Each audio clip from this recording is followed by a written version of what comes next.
Kara Vexley wasn't exactly thrilled to be cuffed to a stool made of screaming alloy and wheeled through the entry corridor of Denton Bastille like she was a malfunctioning vending machine delivery. She was still digesting 4 Crixidian interrogation, drones and what might have been a neutron quiche when the intake AI Captain Grumpchip chirped a cheery "Error, object too awesome," and began playing Barry Manilow on loop. The guards, mostly bipedal asparagus with tasers and abandonment issues, stood around pretending not to hear the AI softly whisper, "Please end me," while their scanner shorted out every time it tried to determine whether Kara was carrying contraband or just was contraband. Her rap sheet included accidental planetary dematerialization, quantum overconsumption, and, inexplicably, vibe disruption in a neutral zone. Kara, who once bench-pressed a drone submarine for cardio, looked around the prison's grand atrium, lined with flickering motivational posters like "Reform through screaming and justice is just ice," now in mint flavor, and sighed. "Looks like they built this whole place out of tax write-offs and failed escape attempts," she muttered. The warden, a gelatinous entity named Clert Trass who wore a suit 3 sizes too formal for his personality, greeted her while standing nervously behind a literal meat shield, a prisoner-shaped slab named Greg. "Ms. Vexley, we're terribly sorry about the rough intake. Standard procedure, you know." Kara cocked an eyebrow. "Standard includes seatbelts made of shame and AI tantrums," Captain Grumpchip shrieked and tried to install a cookie recipe update. Greg wept quietly. Within 15 minutes, 3 inmates requested immediate transfers to solitary confinement after seeing Kara smile at the vending machine like it owed her money. One inmate, a 17-foot-tall cosmic war accountant named Splarn the Deduxter, began reciting tax codes as a defense mechanism. Kara responded by yawning and consuming a canister of emergency gelatinized protein reserve labeled "Do not open during peacetime." She belched. The lights dimmed. Elsewhere in the prison, a sentient gas cloud filed a relocation request, citing ominous gut noises. The warden's assistant, a nervous clipboard with legs named Prindle, reported that all security footage featuring Kara either corrupted itself or began looping footage of a roaring campfire with unsettling chewing sounds. In the mess hall, Kara politely asked for seconds. When denied, she bit through the table and complimented the spice profile. The psychic lizard assassin fainted into his soup. Later, when Captain Grumpchip attempted to assign her to cell block B, the AI hesitated for 0.3 seconds, an eternity in processor time, then labeled the cell "Uncontainable Abandoned Formality." Kara was assigned her own wing, named the Nutritional Justice Annex. It came with reinforced plating, a retractable snack chute, and a sign that read, "This is not a cell. It's a serving suggestion." She hung her SEAL-issued tactical vest on the wall, cracked her knuckles, and asked casually, "Do I get dessert?" That night, 8 inmates went missing. The official report blamed faulty paperwork and gravitational hiccups. The AI began writing poetry in binary. Warden Trass quietly moved into the janitor's closet and offered the mop his resignation. Somewhere deep inside the station, Kara Vexley lounged in her cell with a half-melted plasma spoon and a grin that could file taxes and terrify warlords. The galaxy had locked her away to contain the threat. They had just fed her an appetizer. The next morning, Denton Bastille woke to silence, an unfamiliar, horrifying sort of silence, like the pause before a military tribunal fart. The usual screams, arguments, and unpaid musical numbers had stopped. Kara Vexley, meanwhile, was mid-crunch, gnawing her way through something that used to be a reinforced serving tray. The prison cafeteria staff, a trio of hive-minded exo-beetles named Meal Team 6, watched her in terrified fascination as she calmly dipped titanium utensils into hot sauce and muttered Navy acronymed reviews like "Sitrep," "Steel is tangy," "Mildly nutty," "Recommend toasting." Prisoners had started vanishing, and not in the usual, escaped into an alternate dimension of self-help kind of way. No, they simply talked to Kara, offered her a deal, insulted her metabolism, or worse, asked about Earth food. And then, they were never seen again. Surveillance footage showed them sitting across from her, maybe laughing nervously then, cut to static. The next frame would be Kara alone, licking her fingers and humming sea shanties. One particularly brave Glargon thug demanded to see the warden about it. He walked into the administrative corridor, turned left toward Kara's cell, and 5 minutes later his nameplate on the directory was replaced by the phrase, "unavailable due to irony." Captain Grumpchip, long past whatever passed for mental stability in a prison AI, began filing culinary evaluations alongside incident reports. Excerpts included, "Subject demonstrates remarkable chewing velocity, requested recipe for soul-flavored bureaucracy," and "Time of disappearance, 0433 galactic mean time. Noise, crunch, emotional impact, profound." The prison's resource logs were a bureaucratic massacre. 12% of the facility's inventory, everything from rations to benches to interspecies conflict resolution pamphlets, had disappeared. The ethics board back on Kirosa Prime launched an official investigation, sending in a Swalaxian compliance officer named Relkatol, a sentient pile of anxious regret who communicated only through sighs and tragic poems. With him came Zib, a half-retired therapist/combat negotiator who had long ago stopped caring whether people healed or screamed. They arrived expecting chaos. They got Kara sitting cross-legged on her bunk, reading a copy of 101, Ways to Season Unwilling Participants, and sipping glowing blue broth from what used to be a communications relay. Relkatol audibly whimpered.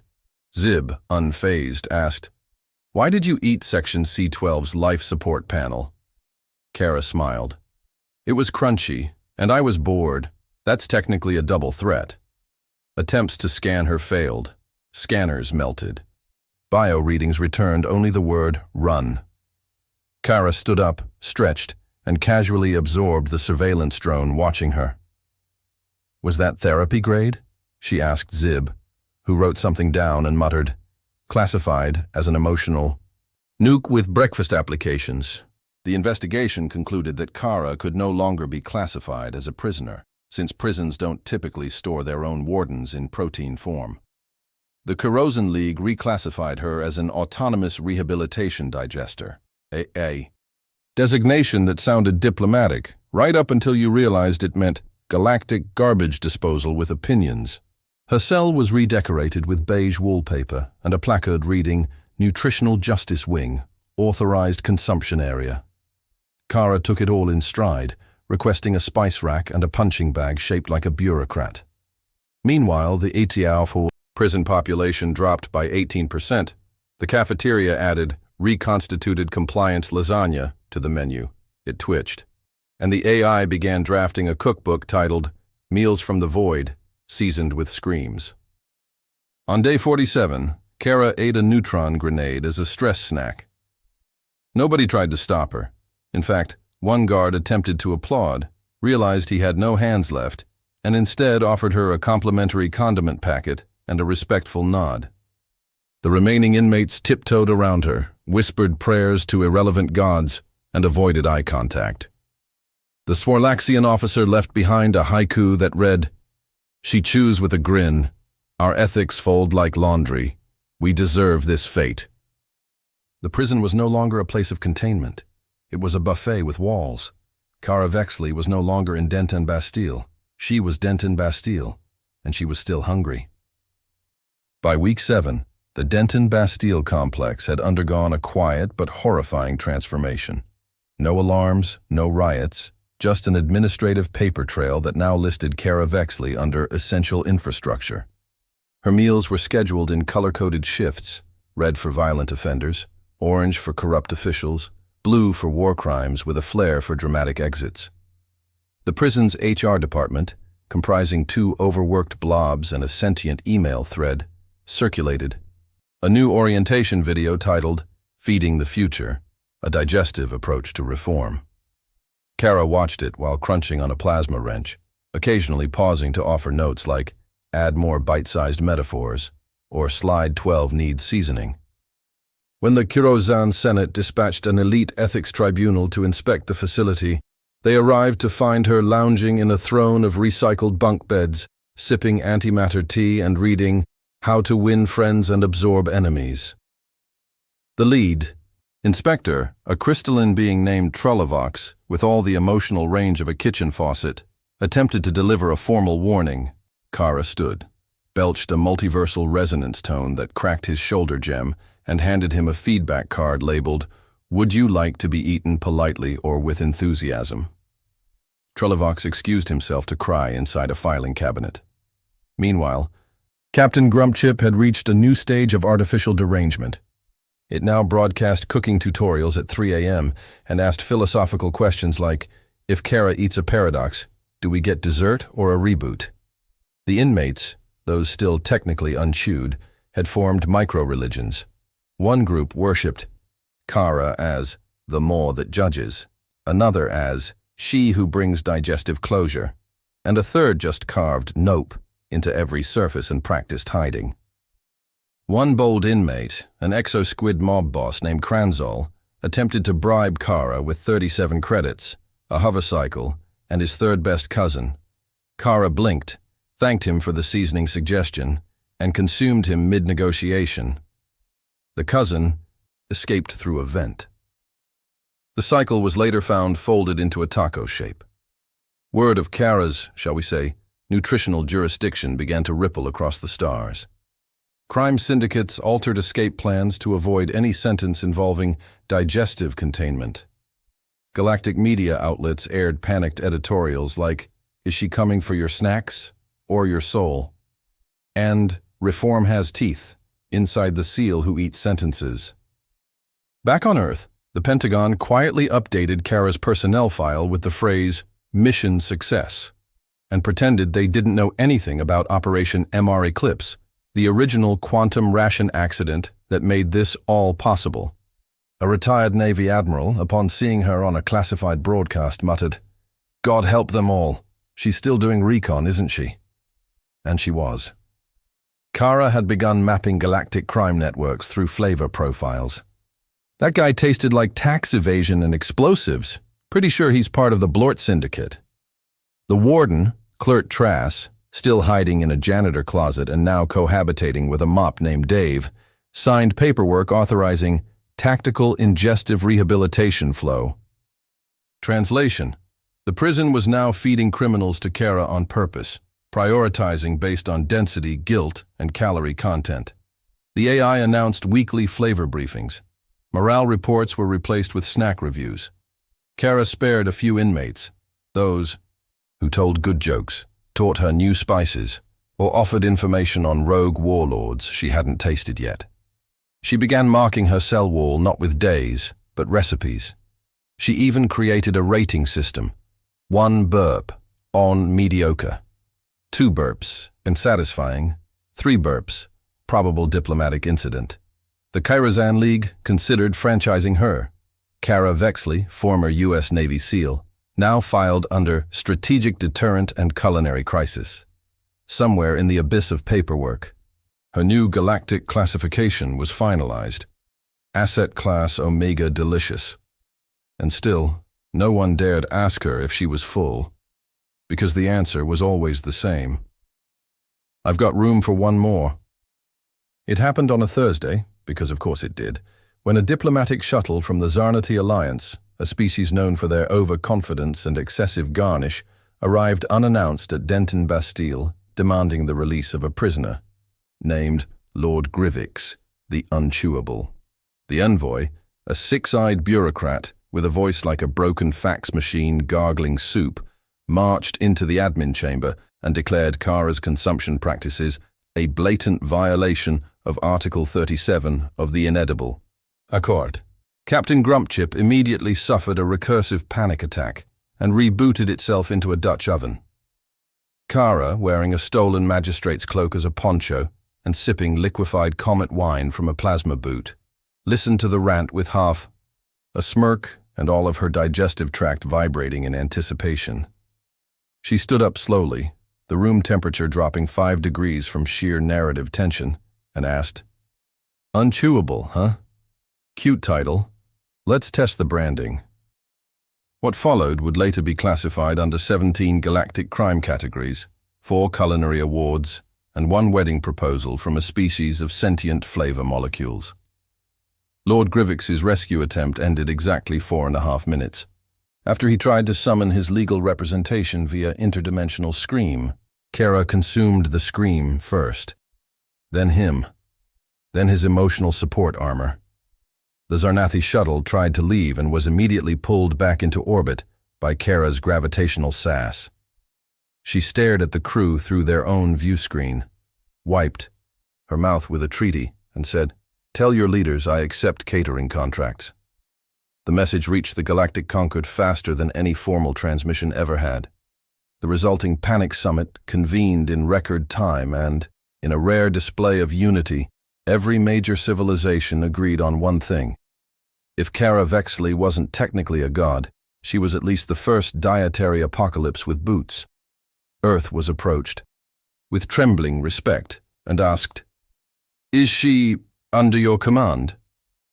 Earth responded with a carefully vague statement. "She is on extended leave, and we respect her personal meal planning." The Kirozan League, desperate to spin the situation into a win, declared Kara the cornerstone of their new justice model, Digestive Correctional Diplomacy, TM, and began selling rehabilitation vouchers to other penal systems. A commercial aired the next day showing a cartoon Kara devouring crime statistics while smiling over the slogan, "We don't just stop criminals, we absorb them." Meanwhile, Kara's reputation turned mythic. Entire pirate fleets surrendered, rather than risk sentencing to the mouth of madness. The prison hosted guided tours where guests could peek into her wing from behind triple-reinforced glass while being handed pamphlets like, "So You've Been Condimented." She wrote a best-selling book titled Bite Me, a memoir of hunger, honor, and hot sauce. Captain Grumpchip became a reluctant celebrity, signing cookbooks with the phrase, "Processed with love and terror." The warden was finally discovered, by accident, and promptly promoted to executive floor mop liaison for his role in allowing this miracle to unfold. And Kara? Kara kept eating. Her cell now had a tasting table, a guest book, and a sign that read, "Warning, she's not hangry, she's professionally peckish." On the final day of what came to be called the Digestive Peace Initiative, Kara received a package marked Top Secret Earth Command. Inside was a note that read, "Ready for round 2? We've got something spicy in the Andromeda Rebellion." Underneath, a bottle of ghost pepper dimensional sauce and a tactical bib. Kara cracked her neck, smiled like a woman who'd just heard dessert scream, and said, "Finally, a challenge."